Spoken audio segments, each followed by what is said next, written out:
عید کیسے منائیں، آداب اور سنتیں صحیح احادیث کی روشنی میں۔ السلام علیکم ناظرین، عید الفطر اور عید الاضحیٰ مسلمانوں کے لیے اللہ کی طرف سے انعام کے دن ہے، لیکن کیا ہم یہ جانتے ہیں کہ ہمارے پیارے نبی کریم صلی اللہ علیہ وسلم عید کا دن کیسے گزارتے تھے؟ آج کی ویڈیو میں ہم صحیح احادیث کی روشنی میں عید کی ان سنتوں اور آداب کا ذکر کریں گے جنہیں اپنا کر ہم اپنی عید کو عبادت بنا سکتے ہیں۔ عید کی رات اور غسل کرنا۔ عید کی صبح پہلا کام جو مسنون ہے وہ ہے غسل کرنا۔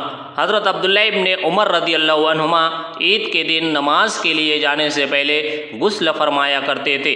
موطا امام مالک 428۔ زیب و زینت اور بہترین لباس۔ عید کے دن اچھے کپڑے پہننا سنت صحابہ ہے۔ ابن عمر رضی اللہ عنہ عید کے لیے اپنا بہترین لباس پہنتے تھے۔ نقطہ: اگر نیا لباس میسر ہو تو بہتر، ورنہ صاف ستھرا موجودہ لباس بھی پہنا جا سکتا ہے۔ مردوں کے لیے خوشبو لگانا بھی سنت ہے۔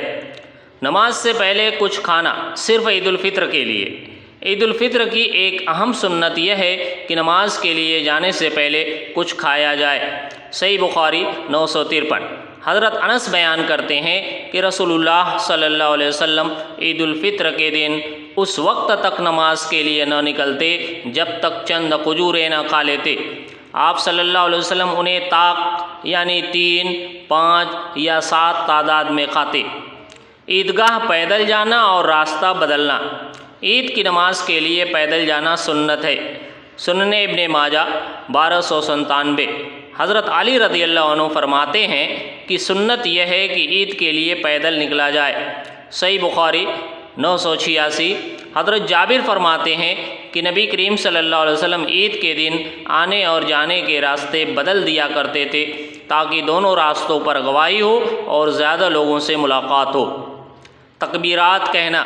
گھر سے عیدگاہ جاتے ہوئے بلند آواز میں تکبیرات کہنا سنت ہے۔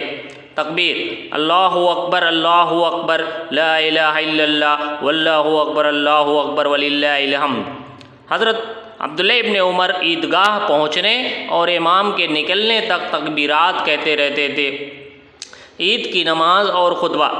عید کی نماز میدان یعنی عیدگاہ میں ادا کرنا سنت ہے۔ نبی کریم صلی اللہ علیہ وسلم نے خواتین اور بچوں کو بھی عیدگاہ جانے کی ترغیب دی تاکہ وہ مسلمانوں کی دعا اور برکت میں شریک ہو سکے۔ صحیح بخاری 974۔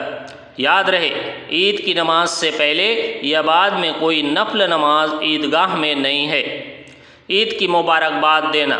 صحابہ کرام جب عید کے دن ایک دوسرے سے ملتے تو یہ الفاظ کہتے تھے: تقبل اللہ منا ومنکم، اللہ ہماری اور آپ کی عبادت قبول فرمائے۔ فتح الباری۔ تو ناظرین، یہ تھی وہ سادہ اور خوبصورت سنتیں جن پر عمل کر کے ہم اپنی عید کو سنت کے مطابق گزار سکتے ہیں۔